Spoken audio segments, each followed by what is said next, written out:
Shalom and welcome to Questions and Answers with Rabbi Eric Tokich. Our question for today comes from Chantel, and Chantel wants to ask, Rabbi, did the sacrificial system end with the death of Yeshua the Messiah? The real question is, did the apostles, did the disciples continue to go to the temple and make sacrifices and offerings even after the death of Messiah? And the clear biblical answer to that question is absolutely yes.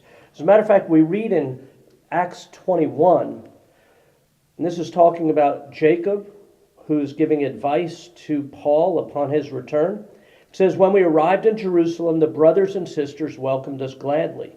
On the next day, Paul went with us to Jacob. All the elders were present. After greeting them, he reported to them in detail what God had done among the Gentiles through his service. And when they heard, they began to glorify God.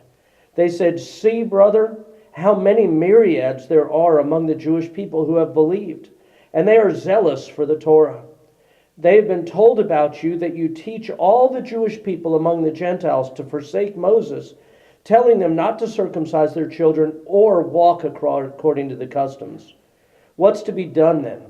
No doubt they will hear you have come. So do what we tell you. We have 4 men who have a vow on themselves. Take them and purify yourself along with them and pay their expenses so that they may shave their heads. That way all will realize there is nothing to the things they have been told about you, but that you yourself walk in an orderly manner, keeping the Torah. As for the Gentiles who believed, however, we have written a letter that we decided for them to abstain from what is offered to idols, from blood, from what is strangled, and from immorality. And remember, that letter comes in Acts 15, and we talk about that either on a previous video or we'll talk about it on a future video. But verse 26 goes on to say, the next day, Paul took the men, purifying himself with them. He went into the temple, announcing the days of purification would be completed, and sacrifice would be offered for each one of them.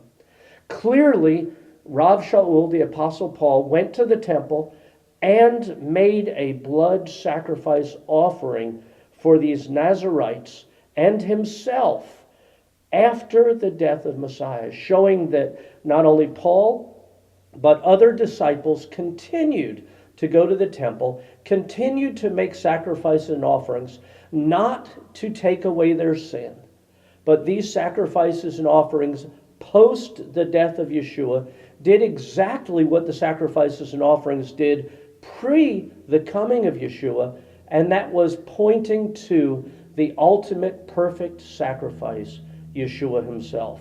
All the sacrifices before pointed to the coming of the Messiah, and all the sacrifices after came and pointed to the death, burial, and resurrection, and the provision of the perfect kapora, the perfect covering, Yeshua, our Messiah. Thank you for your question. If you have a question you'd like to ask, feel free to Facebook message me at Rabbi Eric Tokajer.